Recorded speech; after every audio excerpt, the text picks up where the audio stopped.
Практически все любят приключения, но кто-то решается уехать в другую страну, кто-то забраться на высочайшие горы, а у кого-то смелости хватает лишь на то, чтобы выйти во двор. Но сейчас мы поговорим именно о виртуальных приключениях, а именно о видеоиграх этого жанра. Всем доброго времени суток, вы на канале Геймпедия, и сегодня я расскажу вам о 10 лучших играх жанра приключений по мнению критиков.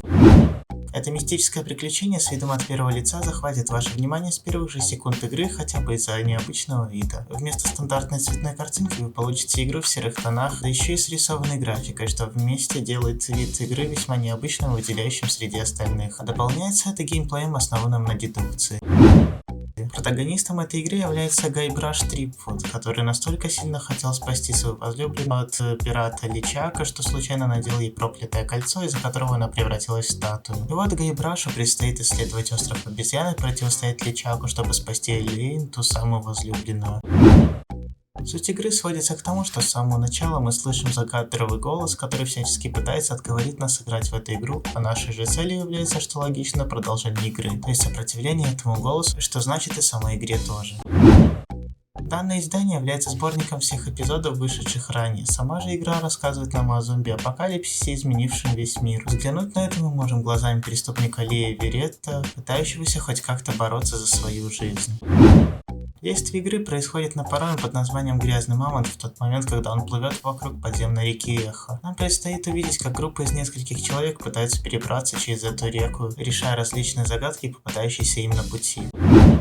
После того, как Чикори пропала, весь мир потерял свои цвета и стал черно-белым. Нам предстоит взять кисть, ранее принадлежавшую Чикори, и раскрасить этот побелевший мир. А особенностью является то, что раскрашивать можно все, что угодно. Игра в жанре квеста позволяет нам сыграть за Эйприл Райан, девушку, способную перемещаться между мирами. Сюжет игры же начинается с того момента, когда она случайно попадает в Аркадию, мир, наполненный магией и множеством необычных существ. История начинается с того, что Конвию приснился предыдущий разговор с Лизет о трагических событиях, случившихся в предыдущих частях игры. После пробуждения Конви замечает, что его родной ноги больше нет, а вместо нее буквально светится скелетная кость. После возвращения в музей протагонист продолжает поиски Лулы Чимберлен.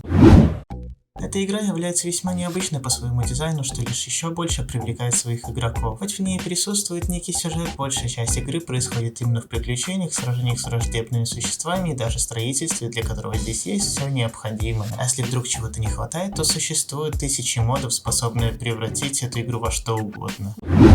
Мир игры представляет собой необычную смесь идей ацтекских мифов и легенд о загробной жизни. Сюжет игры повествует о 4-летних странствиях Мануэля Калаверы, или, как его называют многие друзья, просто Мэнни, по миру мертвых, к 9-му загробному миру, последнему пристанищу всех умерших. На этом видеоролик подходит к концу, мы еще увидимся здесь, а пока что можете подписаться на канал, поставить лайк, написать комментарий по интересующему вас вопросу или же просто для оценки видео, а также нажать на колокольчик, чтобы не пропускать новые видео.